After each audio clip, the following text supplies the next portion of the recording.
Hello everybody and welcome back to another episode of our Terraria modding tutorial series. Today we're going to learn how to create a custom block and tile. This one is way more simple than people think and a lot of people have been requesting it, so let's just go ahead and jump right into it. The first thing you're going to need is actually your PNG file. Now the reason I'm starting with this one is because it actually takes quite a bit of time to get this drawn out. So right here is this little blue block. I took the PNG from the example mod page over on GitHub and then just kind of recolored it blue to make a gel block because that's kind of like the theme of the test mod that I've got going on here. But this is essentially what your PNG is going to look like. You can keep these little pink outlines if you'd like. It's just so you can kind of see what the corners of each tile are, and also all these little like black dots are also there to tell you like what direction the block is facing in for this part of the tile. So you can definitely see how this can maybe take a little bit of time, especially if you have a very like high quality mod or something like that has quite a bit of detail to it.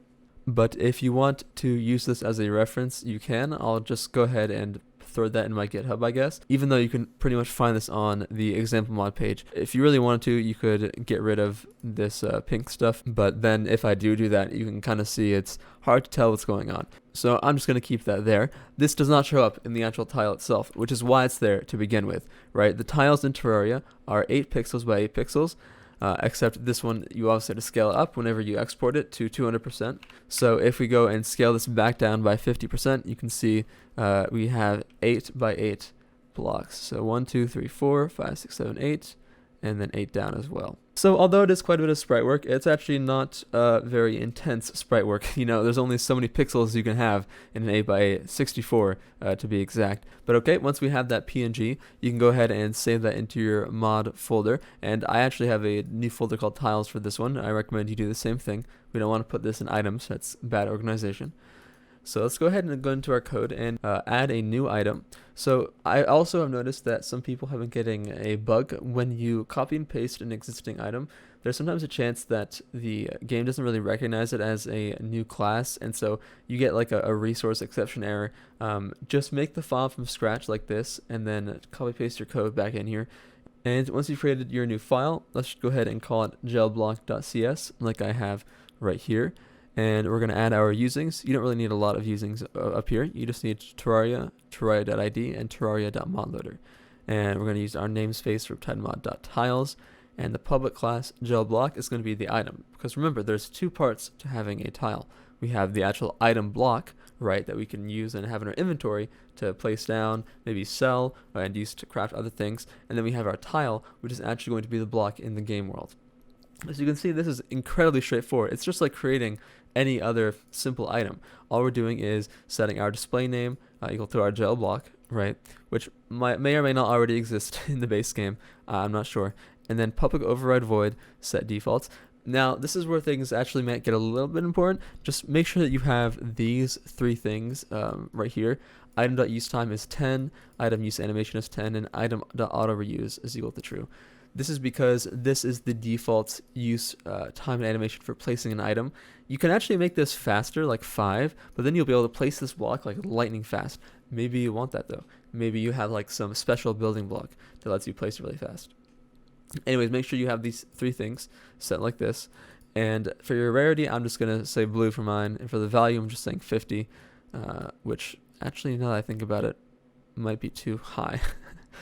Remember, this is a gel block, so you don't want to keep, even 50 copper, which is what that was.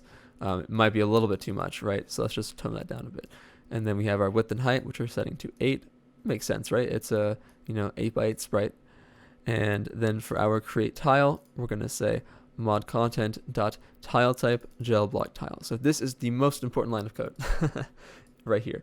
What this will do is this will actually create the tile when you use or consume this item. It will create the tile and place the block in the game world. So make sure you have this here. Now, of course, we haven't created gel block tile yet, which is this code file, but we will eventually. So just bear with me here. And then we're going to set consumable equal to true. So when we actually place our block, it takes one from our inventory. And we're going to set the max stack to 999 and the use style to item use style id.swing. And that is all we need to do for our gel block item. Okay, let's go to our tiles, and we're going to add a new item, just like we did with this one. And we're going to call this one gelblocktile.cs. And we're going to call this one gelblocktile. Okay, and actually one quick thing before we do that, make sure you have your normal PNG for your actual block. This is the PNG for the gel block. This is the 8x8 one over here. I'm just actually going to add an outline to this real quick because there should be an outline to this. Let's just go ahead. We need to compress that just a tiny bit like that, and add an outline like that. Okay. Fix up the corners a little bit. I don't like spending too much time on the sprites for this, because after all, this is just a test mod, right? So let's go back and scale it up by 200, export it. I can just save it directly. Oh, and by the way, if you're wondering why I'm getting this thing right here, it's just saying that I have my gel block PNG open, and it's been modified in Sprite. So it's just editing it through there. It's actually quite interesting. You can edit your PNG files through here, which is kind of cool when you think about it. But why would you ever do that, right? Unless you have like a single pixel change or something like that, or you want to like erase something. Back to our gelblocktile.cs. At the very top here, we're going to make sure we have our usings, our Terraria ID, Terraria, Terraria.modloader, and system. I don't believe you actually need XNA framework. Maybe you do, maybe you don't. XNA framework is usually for things like vectors and anything from the Microsoft library that we're using, and nothing here. And then we're going to go ahead and say namespace for riptidemod.tiles again, and then public class gelblocktile, which is the name of our code file, and then mod tile. This will be derived from the mod tile class, and what this will allow us to do is do things like this. We will override our set static defaults, and we will say main tile solid type equals true. This means this block is actually a solid block. Now you can have blocks that are not solid, say like a water block or something like that. I don't know what the use for that would really be, but you can do that.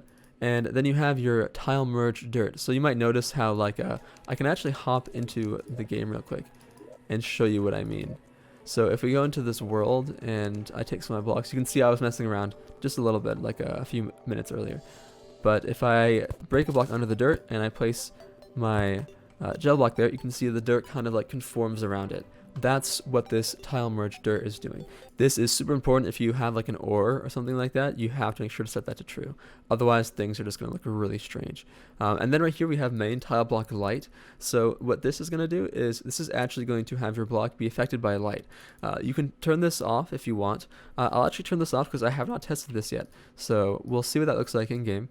And then I'll say dust type equals dust.d.bubbleburstblue. This is just a random blue colored dust that I found, but this is the dust that's played whenever a projectile hits the block or whenever you strike the block. So if I place a few blocks here, pull out my pickaxe and hit it, you can see it is giving us that kind of like a blue dust whenever we hit it. And if we get our boomerang, you can see it does the same exact thing when we throw our boomerang at it. Okay, and then, like I said, super simple. The last thing we need now is to just drop our item, our gel block item, whenever we break this block. So we'll say item drop equals mod content, item type, gel block. And just like that, we have ourselves our own custom tile. I also want to thank people for a lot of the support that I've been getting on these videos lately. It definitely means a lot, and it's great to see that so many people are, being motivated to make mods and actually, learn things properly, which makes me very, very happy. So thank you all so very much. But if we break some of these blocks, you can see, yep, it's working just fine, and you can actually now see the block item now. Before, it didn't have a black outline, and it was like impossible to see what was actually going on. But now you can definitely see when I'm placing it and like breaking it and stuff like that. And if I press T, you can throw it. There's my gel block. Slime is absolutely destroying me. But yeah, that's really all there is to it. That's all you need to do in order to create a custom tile. I do want to encourage people to also search for things on Example Mod. It is a very, very great resource, and you can find a lot of information about classes and parameters and things like that, and what they actually mean. Because like I know a lot of people will say like, oh, you can just use IntelliSense, like you can kind of like infer what something means. But to like a certain extent, right? You don't want to spend like 10 hours, trying to understand what like a tile merge dirt does, or something like that. Because if you can just go to documentation and it'll tell you what it does, there's no point in spending all that time. And I also noticed tile block light doesn't actually make it so that it doesn't get affected by light. That's what I believed it was. I bet you what it does is you can give it lighting, and you can probably make it like emit some kind of light. Let's see, tile block. Let's see what other things they have here. They've got moss, tile sand, shader. So I bet you this sand will make it have gravity. Bouncy. Oh, bouncy is perfect for a gel block. Let's actually set that to true. Let's just see what that does before we leave.